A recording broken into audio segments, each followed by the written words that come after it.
So welcome, Fredrik. Nice to have you here. Thank you. Are you still involved with music?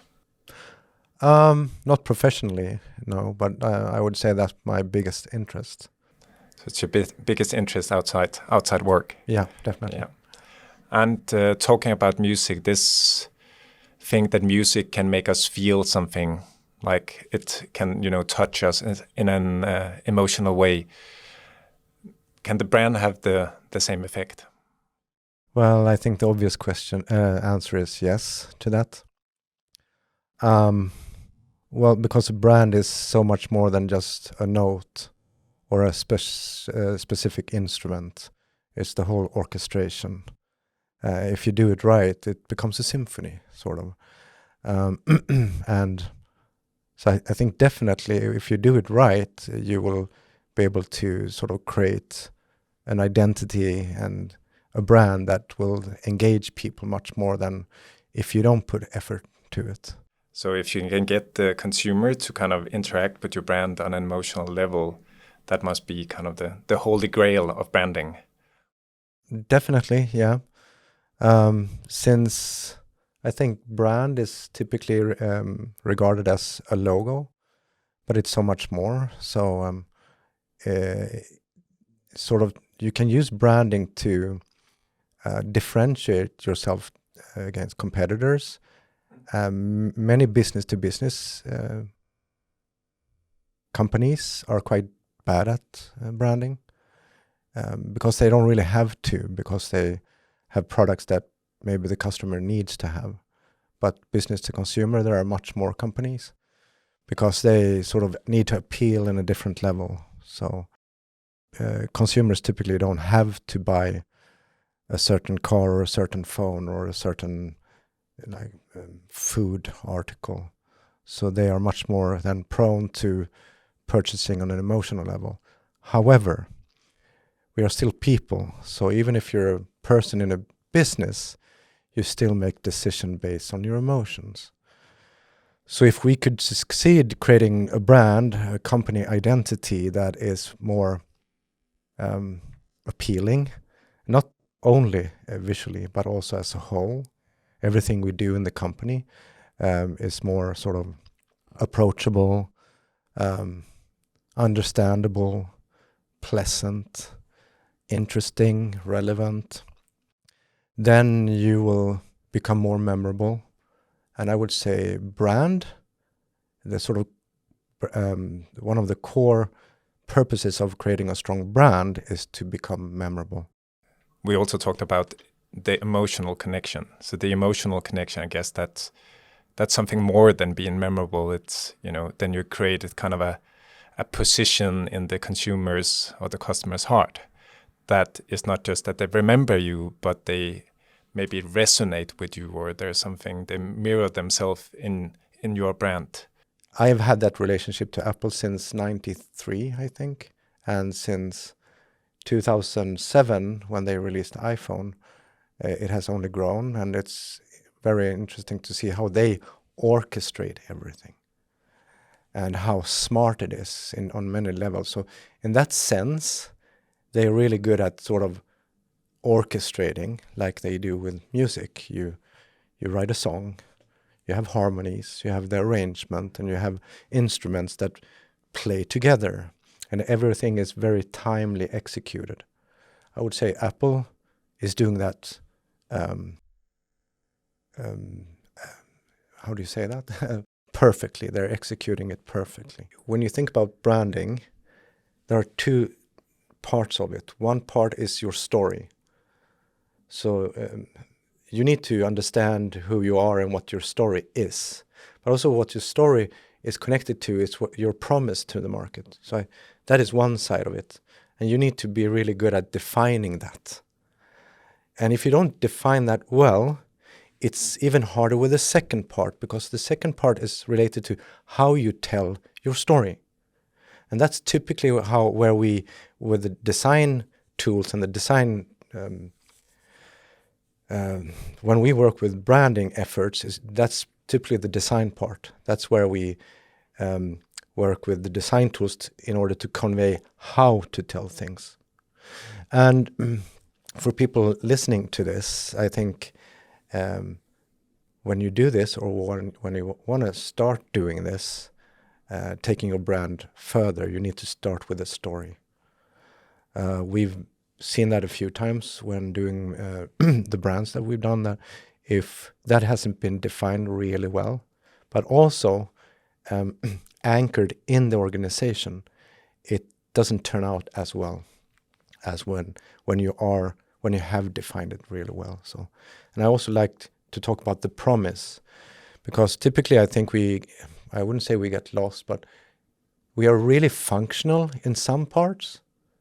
So we talk about functions, like so we have an accounting software, for example, and when you talk about the functionalities, you basically list them, but we're not as good at talking about actually the outcome of it. If you use the product, and what value does it bring, and what difference does it make? Yeah, so when you work with accounting or invoice management, for example, there are typical sort of scenarios, and there are typical functionalities that basically needs to be there in order to be relevant, in order to be able to sell it. That's why the how part then becomes even more important, to tell the story in a more engaging way, but relevant, but also pick the things you want to focus on and not talk about everything, right? I usually say the more you try to say, the less you end up saying. And I think it's very important to think about that, because you don't have the attention of the customer for so long. There's a lot of noise out there, so you also need to then kill darlings. If you have 30 things or 30 functions that are really good, you should pick 3 first and talk about those. Then you take a position and take a focus area. Then you can widen the conversation a bit. But then the questions will still be, how do you talk about these things? How do you show it? And so because I think this is quite interesting. So where does it come from? How do you find your own story? That's a very good question. And that's in Visma now, when we work with product brand. In all the projects, we start with talking with the company. It's very like collaborative effort where we talk and discuss quite much. But we do it in a certain way where we need to understand what the product is actually doing, right? And I have a really good example that I usually take, where it's Visma On Guard.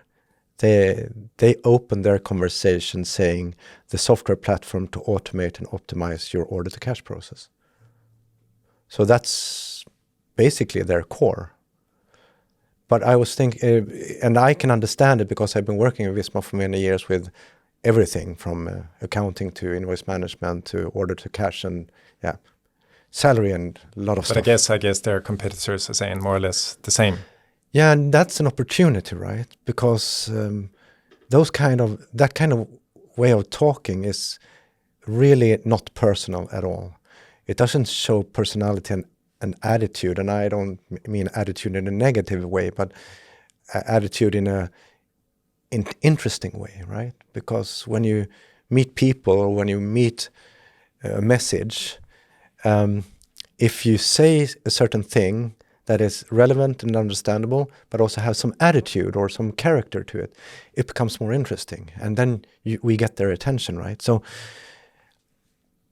when we were working with this, we had a workshop, a meeting, brainstorm, call it what you like. We were discussing, and different people from the organization and me and a colleague. So actually at the end of the workshop, the support director said in frustration, after been discussing for a long time, like, yeah, but guys, at the end of the day, it's just about getting paid quicker. Then I knew what the core was. The core messaging is to get paid quicker. And I'm said, why didn't you say so in the first place? Why do we have to hide the promise in fancy wordings? We can combine fancy wordings, but the opening of the conversation needs to be relevant, understandable, and memorable. So getting paid quick. Who doesn't want to be paid quick, right? So who can say no to that? You know, and saying it that way also has attitude. It's confident, right? Getting paid quick. Then when we did the visual concept, also supported that in really bold colors, confident colors, that also had some energy, but also some quite much confidence, because their main competitors are Microsoft, Oracle, SAP, you know, the big dragons. So these guys need to stand strong between them, right? And that's the how. That's the how. But we could never have done that without understanding the core, getting paid quicker. We help you getting paid quick. And I think that's a little bit of a challenge, like many brands have, that they actually need 20 minutes to explain who they are. And actually, through those 20 minutes, they're not actually getting to the core of things because they're using too many words. And after those 20 minutes, nobody really remember them. Do you have a strong brand? Can you pitch your brand in like 20 seconds? And do people remember you after those 20 seconds? And to me, when you say that, we should not be afraid of challenging ourselves. But to my experience in Visma, we are professionals in creating software. And we're really good at that. And we're really good at selling software. But we can be much better at branding it. And I think that's also many businesses and many brands, they succeed for different reasons. But in software, it's typically because it's timing, and you succeeded in getting a product to the market that actually had relevance. But you rarely work with branding when you do that. You try to find a name, and then you have a person that you know in your acquaintance that can do design or make a web page. And then you don't do anything with the web page until 5 or 6 years later. And then you start thinking, we should redesign the web page. How should it look? Then you look at the logo and you look at the font you have, and then like, but maybe we should do something about that.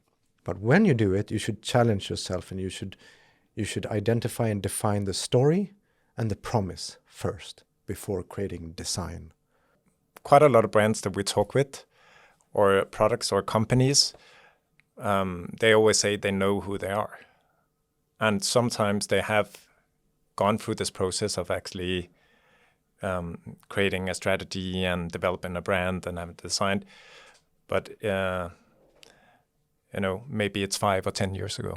A brand is not something you do just once. It's something that you have to keep working on and have to ensure, it has to stay relevant, but it's also a tool that you use in your everyday life. And a lot of people say, we just need the logo, and then, we have the brand guideline. But it's more than that, right? A brand is an active that you can use to kind of steer your company and your colleagues and your product. So there's also a tendency to kind of forget who you are. So you need to be on your toes. Your brand needs to live, right?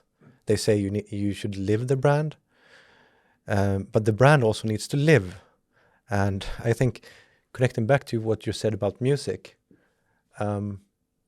imagine you were a choir, you're 50 people singing. Imagine if you're singing different texts. How would that sound? Awful, right? But also, if you don't know the notes you're singing, so if you agree on the text, the verse and different parts of the text, you sing the right words, but you have different tunes, it will sound awful. So I think the analogy to music there, you should work the brand continuously, and the story should be updated continuously so we're relevant. But then you should also work with the orchestration and the harmonies, the house, right? What tones are you using? And when you sing in pitch and everyone is in tune, people get goosebumps, right? Because when you have 100 people singing in a choir, I get goosebumps now when I think about it. I think that's how you should or could think about it as an analogy. Like if you're an MD having your company, it's really important to have everyone saying the same thing. And not just one thing. Obviously, your story is like maybe getting paid quicker. That's the first thing you say, but then you have more things to say. So imagine if you have 100 people saying different things rather than 100 people saying same things. What is the impact? What is the difference? And then if you sing it really nicely, the impact is even more, right? So I think that's a really good analogy. Another thing that I made a note of is branding. We typically, and I did it myself in the beginning, was like, we need to create a stronger brand so the market, we will look good in the market. Of course, we do that, but actually the first step is that when you create the brand and define the brand together, collaboratively, it's a really strong internal activator. And because the brand is basically the people, right? It's not the machines, it's the people. So when you then do this internal activation, get people that talk about different things, saying the same things, saying it in the same way, and on the sort of different layers you have with different interactions you have in the business, there's no limit for what kind of value you can create and what kind of emotional connection you can create. And then competitors, they don't stand a chance with that, because most other business-to-business companies are not doing this. Yeah, I concur. As like in a company, everyone is a brand ambassador, right? So everybody should know why they're there and, what they're selling and why they're going to work every day. And I think that's really important that everyone, as you say, are telling the same story. And it should be something they're proud of. So I think also the challenges for some company is quite often you can say the mission and why they're here, it becomes kind of too high level. So it's really hard for people to understand. And when you have brand values, they become maybe too general or, too unspecific. So you don't know how to work with them or how to relate to them. But these things should be things that you understand and you can use them every day. And if somebody asks you, why do you work for this company? And what are they doing? Everyone should tell the same story. And if you can achieve that, you have a really strong position. And that's why On Guard is such a good case, because we're helping people getting paid quicker. Period. That's a quite fast and strong elevator pitch. So if you're a company in the receiving end, you're like, okay, that's interesting, because then it will increase liquidity in the company. That's good, right? Yes, it is. So, and why create brand manifests and value propositions or whatever? That makes it more fuzzy. But I also want to connect a bit to what the identity should do. And we talk about the story, right? And then we talk about the personality. And the identity should obviously support the communication strategy, because brand is about communication. And typically we have a department that works with communication. So obviously whatever we do needs to resonate with the communication strategy. And the communication strategy needs to be connected to the business strategy, right? And I think we can be much better there. When we do our projects, I see that quite often that there's sort of gaps between these parts.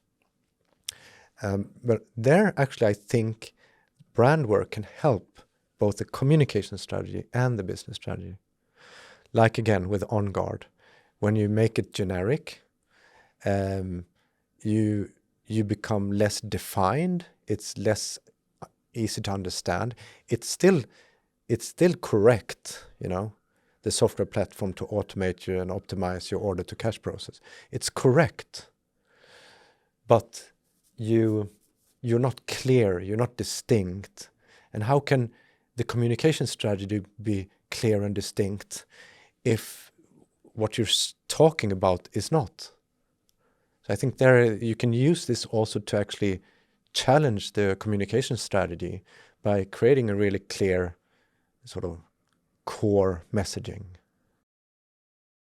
So how do you know when you have created like a strong brand? when we work in these projects, and I know that you have experienced this as well, it's so evident when we do this together with the business unit when we have done something right, because it creates so much energy and sort of mobilize everyone surrounding sort of the message, but also it makes such a difference when you actually create something visual to it. So it makes a huge difference when you actually see the visual concept, right? And then you notice it in the energy in the department or in the company. So that is obviously not it's measurable, but we don't measure that in that sense. But you notice it. It becomes a vibe. There's a spirit there that is totally different from before. And sometimes when we work with business unit, you can feel they come to us and say, we need to do something with our brand. Okay, what do you want to do? Yeah, we need a new logo. Okay, but yeah, let's see how we go about finding the new logo. And then we talk about who you are and all those things. But while doing that, we find so many things that become so evident that when we define this better and create this concept, you notice immediately how our colleagues are much more like on the note. They're more active and committed, right?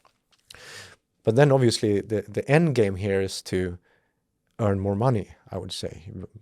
But when you do that internal activation and when you push that to the market, everything is so much more clear and consistent and confident and professionally executed, that it will give impact on bottom line. I've in our projects until today, we haven't measured it that much, but I have on one occasion where they have doubled their sales after one of these branding efforts. So, and we're actually on that note, we're creating a framework for how to help and facilitate our business unit to be able to measure brand equity, and also how the brand performs and how the business unit can come to us and also see what they should tweak, what things they should adjust and tweak on. When we're done and we have together with the business unit created an updated brand, that's when the work starts. And in all honesty, I haven't done that part of the job that much. It's actually the business unit. But that's where all the difference is, actually, because again, the orchestration, who is the conductor? What resources do you have? How do you go to the market with this new story and with this new package? And the impact will not be better than how you go to the market and how you orchestrate it and how you execute it. So you're working with your brand in a landscape and in a market. So when the landscape and market change, you need to update your identity in order to stay relevant, right? So in that way, it's future proofing. So it's important to know like who you are and where you're going, because then you can make micro adjustments to whatever changes there is in the landscape. Yeah, and you need to know what position you want to take, because if you go to the market and you're like, yeah, I'm going to take any piece of the pie, but then you're not focused. But if you know that you want to take that quarter of the pie, then you will fine-tune messaging and everything, and your identity and the story, so that you're optimizing for owning that piece of the map, sort of, right? But then when the map is changing, you need to be alert on those things. So the brand, it can never be stale. It can never be static. It always needs to be alive and continuously evolving. Me as a designer, when I went, if I visit a web page, I can see if the organization is not structured. I can see if they don't have a clear communication strategy and they haven't defined themselves, because the web page is it's reflecting, it's a mirror of the company. So when you enter it and you browse through and try to find things and try to understand the story, if it's generic, diluted, unclear and all those things, and if it's random, both in design but also in messaging, then you have that organization behind the web page. Yeah, I think that's really important what you're saying, that it's important to be confident, and you become confident when you know who you are and what you want to say and what your goal is and what your strategy is. Why do you think so many companies become insecure over time?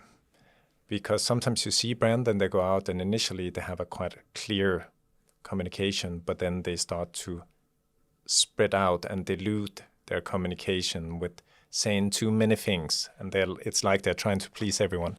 Well, I think that's very natural. Actually, the company I was working in that Visma bought was two guys that created the software, and one sales guy and one developer. What happens is that they created an accounting solution for real estate. So what happens there is that they have an easy time selling that solution to real estate companies. Then those real estate companies, MDs, are knowing people. So they talk about this really brilliant solution for accounting. Then other people start to ask for that software, but those companies are not real estate companies. Then they start to adapt, and then they typically create new features. Then you can see feature creep. When you start doing that, that dilutes your story, because then you are not a real estate accounting software anymore. Then you are diluting the product. And everything, when it comes to brand, is originating from the product. So you obviously need to have a relevant product, and you need to have a product that has a well-defined sort of target area. But what I see when a company grows, we look around and we say that, oh, well, we have business opportunity over here. If we add this module, we can sell to them as well. And that's fine, right? But if you don't incorporate that in your sort of brand story, you will talk about many more things because you have many more things to sell. Then it's become hard to be clear and defined in your story and your promise. That's one of the reasons I believe in, at least. And I see that in many times support is growing a lot because we're implementing things that we are not domain experts on. So when you start creating an accounting software for real estate, you typically know real estate. There's reason, and you have one customer that is a real estate person. Then you start to embark in different verticals. Then you don't have the same domain knowledge. And how can you make a relevant pitch for a vertical that you don't, like for logistics, for example, or car sales? They have different processes and they have different needs in accounting software. So it's harder for you to communicate and connect to them because you don't know what they need. Yeah, what was the original question again? I've forgotten. Yeah, future-proof. No, yeah. Now we talk about being stringent and confident and just saying one thing. But it's hard when you're successful, and then you, as I said, you see more opportunities, and then you diverge, and you create more value, but in different areas, and then it's hard to keep the story on track, sort of. But I think that's also why it's important to kind of revisit your brand every once in a while, to go back to the core and say, is the core relevant? Is it who we are? Is it relevant to how the market looks right now? To keep adjusting, because you can forget over time. And what you're saying also is if you're a company that's growing a lot and you have more and more people working for you, there will be more and more kind of individual different stories probably communicating your brand. So everyone needs to be, once in a while it needs to be you need to revisit, and you need to re-communicate it to your organization. Yeah, and many times we see also, especially in Visma, that we acquire a company and then quite many people, or sometimes the key people in a company leaves, and there are new people coming in, and then they started maybe 10 years after and 15 years after, and then maybe the people that started it was a different story here, then you really need to reassess the brand promise and story, and then so that you can create a relevant brand profile. So I think, and you can say with that it is really important that everyone internally understands your brand. yes, And continue in that journey, because sometimes it is forgotten, and you kind of think that the brand is something external, but that it's important that everyone understands, why do we have these values? Why is it that we're here doing this type of work every day? Why are we relevant for our customers? And I feel that sometimes it's forgotten. So it's important to remember and spend some energy in how do you say, maintaining that.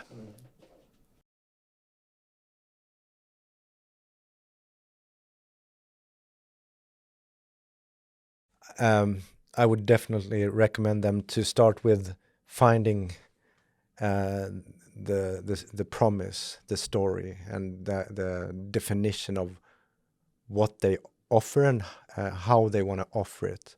But what I see when they do that is they try to find too many things to be, and also try to find too many things to say about it. And I think we should strive to finding as little things to be as possible, because then we obviously become more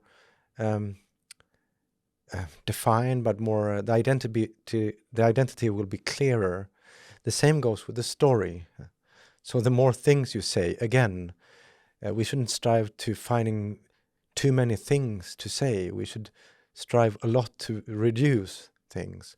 What is the single thing you want to say? And then when you found that, you maybe find 3 more things to say. Then stop. Don't try to find more things to say, and don't try to find more things to be. Reduce. Be one thing. Be one thing. Don't try to be too many. Understand who you are and what you offer. And I think that's a good way to maybe end this conversation.